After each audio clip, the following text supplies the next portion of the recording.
Cell cycle के इस दूसरे क्लास में अभी हम देखने जा रहे हैं कि सेल साइकिल के अंदर में मतलब होता क्या है।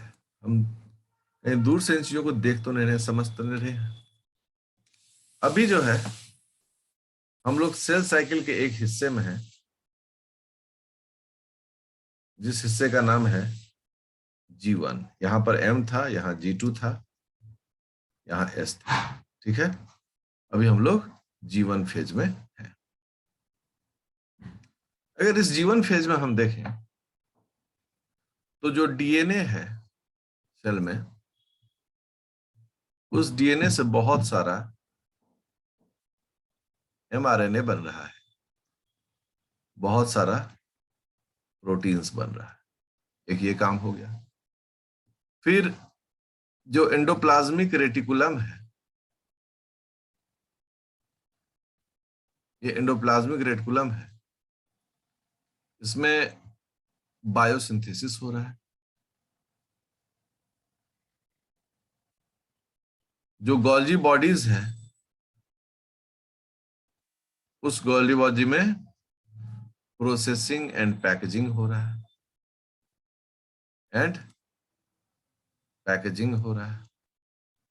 लाइसोसोम है, ठीक है, ये जीवी है। लाइसोसोम में डिग्रेडेशन हो रहा है। समझने की कोशिश करिए, ठीक है। प्रोटीन सोर्टिंग हो रहा है, प्रोटीन को चुना जा रहा है,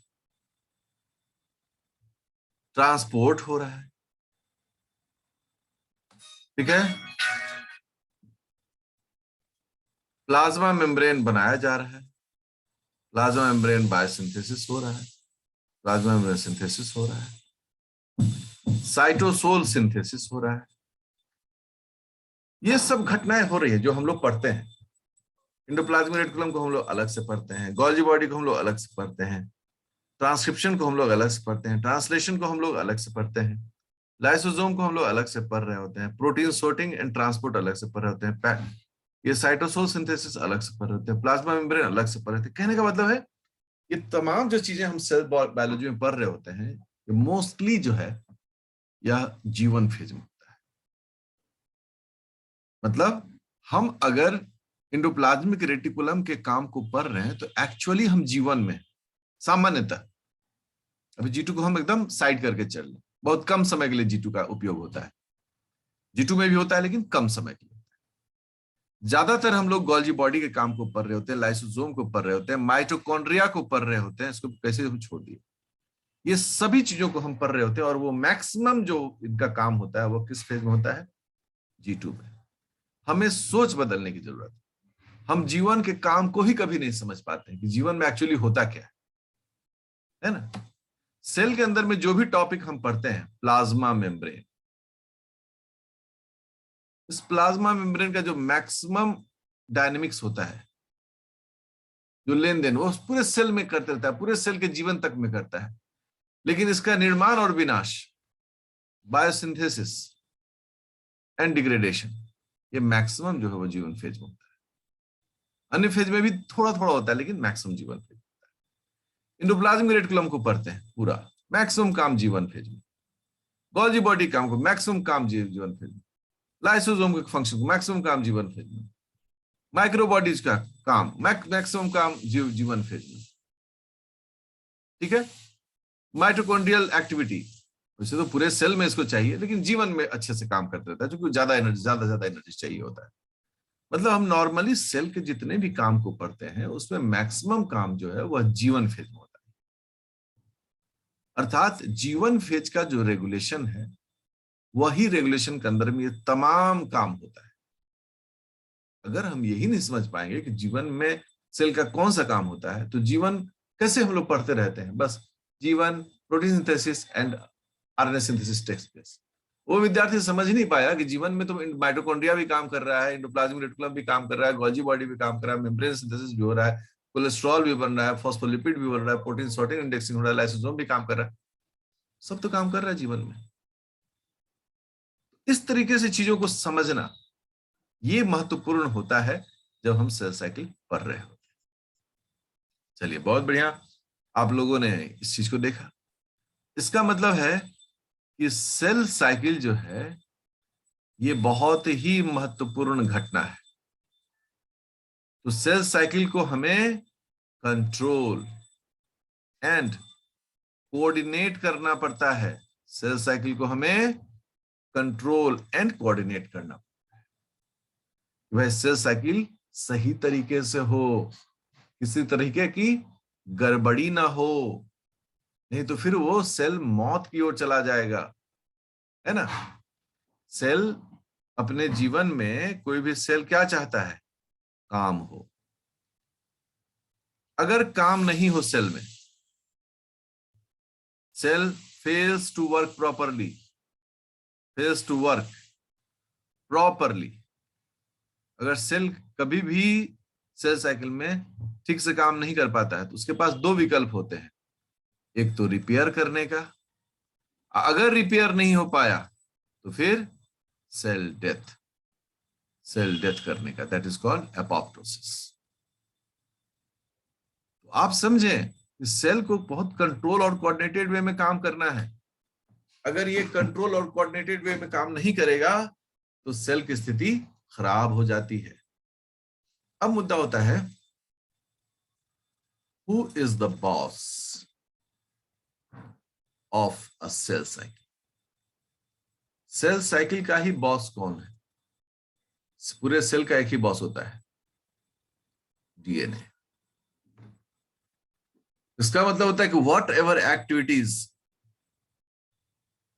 अकर ड्यूरिंग सेल साइकिल, कुछ भी चीज, वो सब डीएनए के नियंत्रण में होता है। वो सभी डीएनए के नियंत्रण में होता है। तो कंट्रोल एंड कोऑर्डिनेट, ये जो काम है यह डीएनए ही करवाता है, कोऑर्डिनेट। बट डीएनए खुद नहीं करता है। डीएनए उसके लिए क्या बनाता है? एमआरएनए। और फिर एमआरएनए से क्या बनता है? प्रोटीन्स।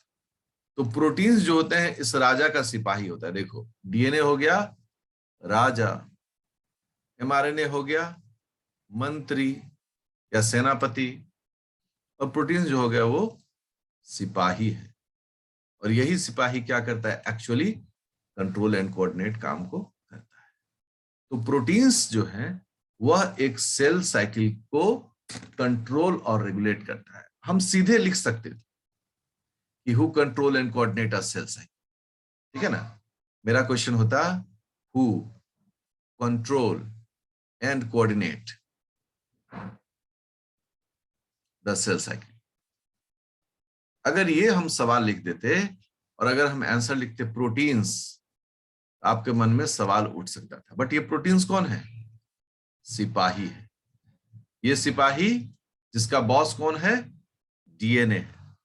यह डीएनए के आदेश पर सेल साइकिल को कंट्रोल एंड कोऑर्डिनेट करता है।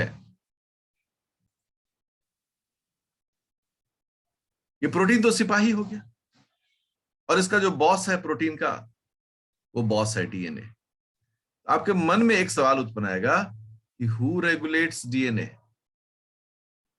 आखिर डीएनए खुद से तो नहीं कर सकता है। Who regulates DNA? डीएनए को कौन रेगुलेट करता है?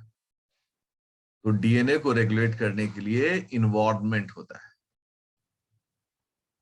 इन्वायरमेंट। ये इन्वायरमेंट जो है वह डीएनए को रेगुलेट करता है कि सेल डिवीजन होगा नहीं होगा, क्या होगा नहीं होगा। ये इन्वायरमेंट ऑफ द सेल जिसकी चर्चा हम लोग करेंगे, और इसी इन्वायरमेंट में हम लोग क्या कहते हैं, इसके लिए एक अलग टॉपिक बनता है। इसका नाम होता है सेल सिग्नल, सेल सिग्नलिंग। इसकी चर्चा अभी हम तुरंत नहीं उठाएंगे, लेकिन क्रमशः यह बीच में इनकॉर्पोरेट होता रहेगा। तो सेल साइकिल के लिए यह एक बात जो है वह बन पड़ी कि हाँ, सेल साइकिल का कंट्रोल सिस्टम होना चाहिए, इसलिए पड़ा इसका नाम सेल साइकिल कंट्रोल सिस्टम। इससे हम लोग बोलते हैं C3S, मतलब सेल साइकिल कंट्रोल सिस्टम। यही कंट्रोल सिस्टम है जो एक सेल साइकिल को रेगुलेट करता है। चलिए, बहुत बढ़िया, आप लोग अच्छे तरीके से चीजों को समझने की कोशिश कर रहे होंगे। अब है कि जब हम लोग इस फेजेस को मूव करते हैं, ठीक है, G1, S, G2, M, ये सारे फेजेस हैं, तो एक सेल को कब पता चलेगा कि हमको G1 से S में जाना है, कब पता चलेगा कि हमको S से G2 में जाना है, कब पता चलेगा कि G2 से M में जाना है? तो पहला तो ये है कि सेल को खुद ही नहीं पता है कि वो G1, S, G2, M में बटा हुआ है। ये हमारे पढ़ने के लिए, ये हमारे पढ़ने के लिए है कि हमने इसको अलग अलग फेज में बांट दिया है। पहला चीज ये समझ लेना, सेल में तो काम कंटिन्यूटी बेसिस पर होता है। हम कुछ कैरेक्टरिस्टिक फीचर बनाते हैं, उस आधार पर हम मानते हैं कि ये जीवन हो गया। जैसे हम लोग कैसे बोलते हैं, बच्चा है, युवा है, बूढ़ा है। एक ही व्यक्ति होता है जो ये जीवन के हर उम्र को लेके आगे बढ़ता है। मैं कभी बच्चा था, आप कभी बच्चे थे, दादाजी भी कभी बच्चे थे, लेकिन हम उसके कैरेक्टरिस्टिक फीचर को देखकर हम बोलते हैं कि हाँ अब ये युवा हो गया, अब ये बूढ़ा हो गया। तो ये कैरेक्टरिस्टिक फीचर यहाँ पर भी एक ही सेल है, उसमें अलग अलग कैरेक्टरिस्टिक फीचर है, उस बेसिस पर हम यह डिसाइड करते हैं कि यह सेल जो है वह किस फेज में जा रहा है। इन सभी को रेगुलेट करने के लिए कुछ प्रोटीन्स का कॉम्बिनेशंस रहता है। अब हम देखते हैं और अच्छे से समझना, ये जो रेगुलेटरी प्रोटीन्स होते हैं, रेगुलेटरी प्रोटीन्स जो सेल साइकिल को रेगुलेट करते हैं, इनको एक नाम से पुकारा जाता है और वो नाम होता है साइक्लिन्स। ठीक है ना? साइक्लिन प्रोटीन जो है, इसमें साइकिल का मतलब हो गया सेल साइकिल और इन का मतलब हो गया प्रोटीन्स। वैसे प्रोटीन्स जो सेल साइकिल को रेगुलेट करता है उसे हम लोग साइक्लिन्स कहते हैं। ठीक है? साइक्लिन्स जो है वो एक ग्रुप है, ग्रुप ऑफ प्रोटीन्स। मतलब ऐसा नहीं समझे कोई एक प्रोटीन है, ये ग्रुप ऑफ प्रोटीन्स है। मतलब इसके अंदर में उस फेज के सभी प्रोटीन्स समाहित हैं, सभी प्रोटीन्स। इसकी जब चर्चा व्याख्या हम और आगे करेंगे तो आपको बहुत आश्चर्य रहेगा कि हम कैसे चीजों को पढ़ रहे थे कि साइक्लिन्स हमारे लिए अछूता था। तो ये रेगुलेटरी प्रोटीन्स हैं, साइक्लिन्स। कोई भी प्रोटीन काम करता है, देखो अच्छे से सीखना सब लोग। प्रोटीन जो है वो किस चीज का बना हुआ है? तो हम लोग बोलते हैं प्रोटीन्स जो है वो अमाइनो एसिड्स के बने हुए, अमाइनो एसिड्स के बने हुए। और नॉर्मली किसी प्रोटीन का हम लोग सेकेंडरी स्ट्रक्चर जो है, सेकेंडरी स्ट्रक्चर इसको रीड करते हैं, सेकेंडरी स्ट्रक्चर को रीड करते हैं। We read secondary structure. ठीक है? जैसे कि अल्फा हेलिकल, मान लो example, for example alpha helix. इस तरह के रूप में हम किसी प्रोटीन को स्टडी करते हैं। जब हम कहते हैं कि यही सिपाही काम करता है, तो कैसे काम करता है? मन में एक सवाल होगा। देखो, सेल के अंदर में कोई काम होता है, सेल के अंदर में कोई काम, जैसे यूनिवर्स में ही कोई काम ऐसा ही होता है, लेकिन अंदर में कोई काम जो होता है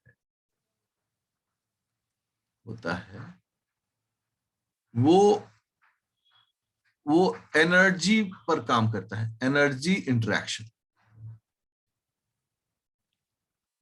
एनर्जी इंटरेक्शन पर काम करता है। सेल में यह एनर्जी दो तरह का होता है, यूनिवर्स में ही दो तरह का होता है, एक फ्री और एक बॉन्ड। तो सेल में प्रोटीन नहीं कहते, प्रोटीन रेगुलेट करता है। मन में आएगा कि कैसे प्रोटीन रेगुलेट करता है? यह प्रोटीन एनर्जी के द्वारा, एनर्जी इंटरेक्शंस के द्वारा काम।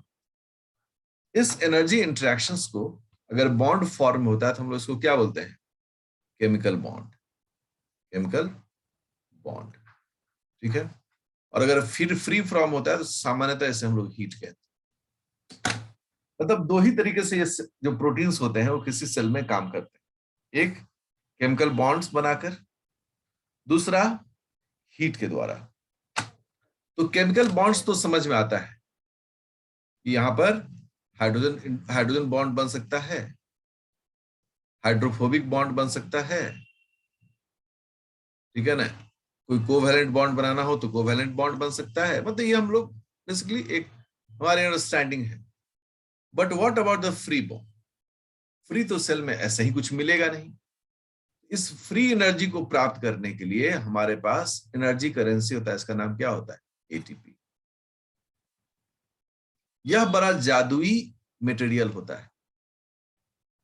यह एटीपी हमें फ्री एनर्जी प्रोवाइड करता है, जिसकी मदद से हम प्रोटीन में कुछ के मदद से कुछ काम कर सकते हैं। देखिए, सेल में एटीपी, जिसको हम लोग क्या कहते हैं? Energy currency. सब लोग पढ़े हैं। दो प्रकार से ये काम करता है। पहला, हाइड्रोलाइसिस। अगर हाइड्रोलिसिस करता है तो एटीपी का हाइड्रोलिसिस होगा। ये एक बार पढ़ाने वाला चीज है, ठीक है। 1-2 किलो कैलोरी। देखो, यहां एक एंजाइम आएगा एटीपीएस। यह एटीपी को हाइड्रोलाइज कर जाएगा। उसके बीच का एक हाई एनर्जी फॉस्फेट बॉन्ड जिसे हम लोग बोलते हैं गामा फॉस्फेट, वो टूटेगा और इतना अमाउंट में कैलोरी एनर्जी निकलेगा। ये जो है वो फ्री एनर्जी है, करेक्ट। एक तरीका इस प्रकार से होता है हाइड्रोलिसिस के द्वारा। दूसरा तरीका जो है प्रोटीन का, वो होता है फॉस्फोराइल ट्रांसफर। दूसरा जो काम करने का तरीका है वह है फॉस्फोराइल ट्रांसफर। इसमें कोई हीट नहीं निकलता है, इसमें कोई फ्री एनर्जी नहीं निकलता है। इसमें क्या होता है कि एटीपी जो है, ठीक है, मैं सब पर ऐसे 3 डॉट 2 डॉट देकर सिखाता हूं। यह किसी भी वस्तु को जिसका नाम एक्स है, उसको ये अपना एक फॉस्फेट दे देगा, अर्थात एक्स के साथ एक फॉस्फेट लग जाएगा और एडीपी निकलेगा। इसमें कोई फ्री एनर्जी नहीं निकलता है, करेक्ट। लेकिन इसमें जो फॉस्फेट निकला वह एक्स के साथ जुड़ जाता है। अब एक्स के साथ जुड़ने के कारण क्या होता है कि एक्स जो है वह दो रूप में अपने काम को अंजाम दे सकता है। या तो ये एक्टिव हो जाएगा फॉस्फेट जुड़ने के बाद, या फिर ये क्या हो जाएगा? इनएक्टिव हो जाएगा। तो देखिए काम करने का तरीका कैसे होता है। एटीपी जो है वो अपना एक फॉस्फेट अगर एक्स को देता है, अगर एक्स एक्टिव है तो इनएक्टिव हो जाएगा, या अगर वो इनएक्टिव है तो वो क्या हो जाएगा? एक्टिव हो जाएगा, ठीक है ना। जैसे हम लोग ग्लाइकोलाइसिस में पढ़ते हैं ना कि ग्लूकोज के पास एटीपी ने एक फॉस्फेट दे दिया, ग्लूकोज 6 फॉस्फेट हो गया प्लस एडीपी हो गया, और जैसे ग्लूकोज 6 फॉस्फेट हो जाता है, इसको हम लोग कहते हैं कि ये एक्टिव हो गया, ये अब रिएक्शन में पार्टिसिपेट कर सकता है, ठीक है। और यहाँ पर जो एंजाइम है वह एंजाइम इस काम को अंजाम देता है। यहाँ पर जो एंजाइम होता है उस एंजाइम को हम लोग क्या कहते हैं?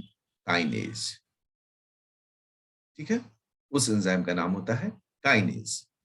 तो देखिए कि एक एटीपी जो है किसी भी सेल में, इसको दिमाग में बिठा कर रख लो सब लोग, ऐसे ही काम करेगा। दो प्रकार से काम करता है, पहला हाइड्रोलिसिस के द्वारा और दूसरा फॉस्फोराइल ट्रांसफर के द्वारा। सेल साइकिल में जब साइक्लिन्स की बात करें,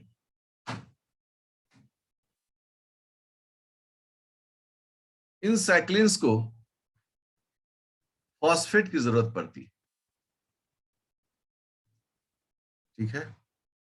और फॉस्फेट की जरूरत जो पड़ती है वह इसको मिलता है through phosphoryl transfer. Phosphoryl transfer, इसका मतलब है इस साइक्लिन में हम एटीपी जोड़ घटा सकते हैं। अब देखो, साइक्लिन प्लस एटीपी, क्या रिजल्ट हुआ? साइक्लिन से अगर एक फॉस्फेट जुड़ गया, एक दो भी जुड़ सकता है, डिपेंड करता है, एंड एडीपी। यह घटना जो है वो फॉस्फोराइल ट्रांसफर का है। यह घटना जो है रिवर्सिबल भी होता है और फॉस्फोराइल ट्रांसफर का है। तो एंजाइम का नाम होगा काइनेज। सबस्ट्रेट का नाम हो गया साइक्लिन।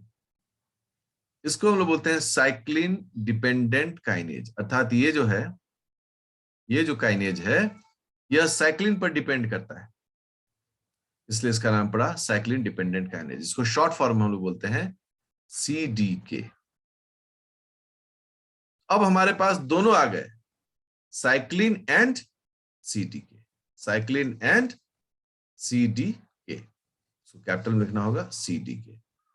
इन दोनों के कॉम्बिनेशन से ही काम होगा। साइक्लिन प्रोटीन हो गया, साइक्लिन इज प्रोटीन सिपाही, और CDK उसका हथियार, दैट इज कॉल्ड एंजाइम। इन दोनों की मदद से ही ये काम होता है। नेक्स्ट क्लास में हम लोग इस पर विस्तृत व्याख्या करने जा रहे हैं।